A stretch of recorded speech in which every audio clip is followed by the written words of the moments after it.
Yes. With due respect, Your Honor. No problem.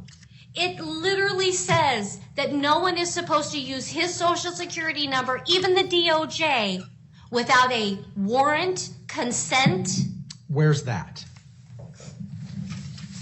That's in your complaint. Hold on, I printed it out from the actual DOJ website. Okay. The actual customer consent and authorization for access to financial records. And it literally says, federal law protects the privacy of your financial records before banks, savings, loan associations, etc., financial institutions. Consent, you may be asked to consent. We were never asked to consent. The ask to consent didn't come till May 30th in the second letter.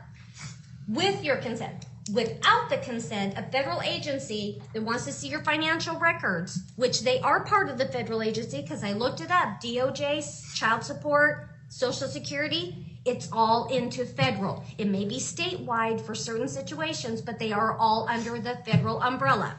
So without your consent, a federal agency do so ordinarily by means of a lawful subpoena, summons, formal written request, or search warrant. So if they filed a formal written request and got it back from the Social Security, that should be sufficient, correct? You don't need. Wait a minute. So you're saying that because it doesn't say, well, we're going to do a formal request to the person that owns the Social Security number, we're going to go around you and go to your. That's what that says they can do. That's what you just read me. And are you kidding me? This isn't a written consent. No. All they did was they accessed it. They didn't ask for it. Stop. Pick up the other thing you just had in your hand. Read the ways they can get it without consent. Okay, you said formal written request.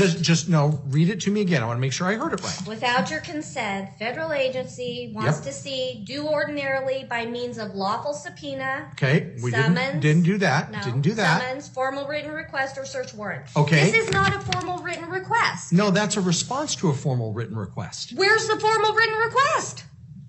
I assume they made one. Where's the formal? I don't know. I don't think.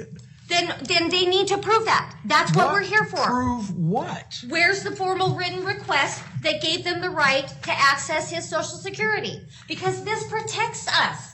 A formal written request. But Ms. Bowman, let's back up. Okay. A ways, okay? One, I assume that in the original domestic relations order, the information for child support, including his Social Security number, are in there. That's my recollection when I did family law. Yes. So therefore, they already have access to it. They can only use it up to a certain amount of time, according to the DOJ. Okay. Consent is taken away after a certain time. All right, just stop. What is that certain amount of time according to the DOJ?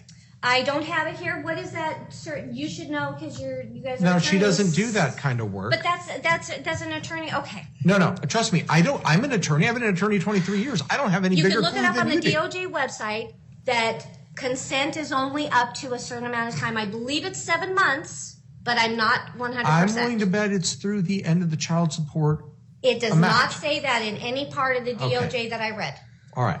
So here's what we're going to do at this juncture, okay?